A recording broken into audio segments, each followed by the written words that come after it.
ദക്ഷിണ മൂകാംബിക ക്ഷേത്രത്തിലെ വിദ്യാരംഭ ചടങ്ങുകൾക്ക് മുന്നോടിയായിട്ടുള്ള നവരാത്രി ആഘോഷങ്ങളുടെ ഒരുക്കങ്ങളെല്ലാം തന്നെ ഇപ്പോൾ നടക്കുകയാണ്. ഇപ്പോൾ നമുക്ക് കാണാം സരസ്വതി മണ്ഡപത്തിൽ വിവിധങ്ങളായിട്ടുള്ള പരിപാടികൾ ഉണ്ട്. അതോടൊപ്പം തന്നെ കാണുവാൻ വേണ്ടി നിരവധിയായിട്ടുള്ള ഭക്തരും മറ്റുമൊക്കെ ഉണ്ട്. ഇന്നാണ് പൂജവെപ്പും കാര്യങ്ങളുമൊക്കെ. അതിനുശേഷം വിജയദശമി ദിനത്തിലാണ് വിദ്യാരംഭ ചടങ്ങും മറ്റുമൊക്കെ. ഏറെ പ്രധാനപ്പെട്ട ചടങ്ങാണ് ഇവിടുത്തെ വിദ്യാരംഭ ചടങ്ങ് എന്ന് പറയുന്നത്. നിരവധിയായിട്ടുള്ള ഭക്തർ എത്തിച്ചേരുന്ന ഒരു ഇടം കൂടിയാണ് പറവൂരിലെ ഈ ദക്ഷിണ മൂകാംബിക ക്ഷേത്രം.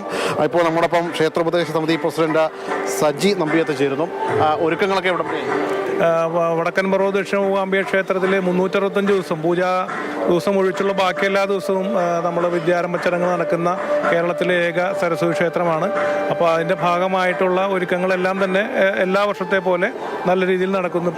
വിദ്യാരംഭത്തിന് 5 മണിക്കാണ് വിദ്യാരംഭ ചടങ്ങ് ആരംഭിക്കുന്നത്, ഒക്ടോബർ 2-ന്. അപ്പോൾ വിദ്യാരംഭത്തിന് ഏകദേശം കഴിഞ്ഞ വർഷത്തെ പോലെ 2000-ഓളം കുട്ടികളെ ആദ്യാക്ഷരം കുറിക്കാനായിട്ട് ഇവിടെ എത്തുമെന്നാണ് ഞങ്ങളിവിടെ പ്രതീക്ഷിക്കുന്നത്. അപ്പോൾ അതിനു വേണ്ടിയുള്ള ഒരുക്കങ്ങളൊക്കെ ഇവിടെ നടക്കുന്നുണ്ട്. 4 മണിക്ക് നട തുറപ്പുണ്ടാവും. അതിനുശേഷമാണ് വിദ്യാരംഭ ചടങ്ങ്.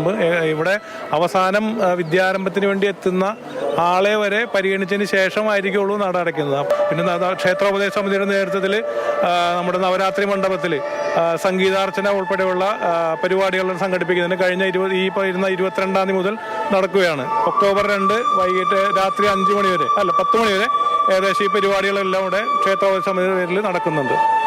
ഇവിടുത്തെ ഈ സരസ്വതി മണ്ഡപത്തിൽ മുഴുവൻ സമയവും ഇങ്ങനെ പരിപാടികൾ നടക്കുന്ന ഒരു ഇതും കൂടിയാണ്. എന്തായാലും വിജയദശമി ദിനത്തിൽ വരുന്ന എല്ലാ കുരുന്നുകളെയും വിദ്യാരംഭം കുറിച്ച ശേഷം മാത്രമേ മടക്കി വിടുകയുള്ളൂ. ഏകദേശം കഴിഞ്ഞ തവണ 2000-ലധികം വിദ്യാർത്ഥികൾ ഉണ്ടായിരുന്നു. ഇക്കുറിയും അത്രത്തോളം കുരുന്നുകളെയാണ് പ്രതീക്ഷിക്കുന്നത്. അതിനു വേണ്ടിയിട്ടുള്ള എല്ലാവിധ മുന്നൊരുക്കങ്ങളും തയ്യാറായി കഴിഞ്ഞിരിക്കുന്നു.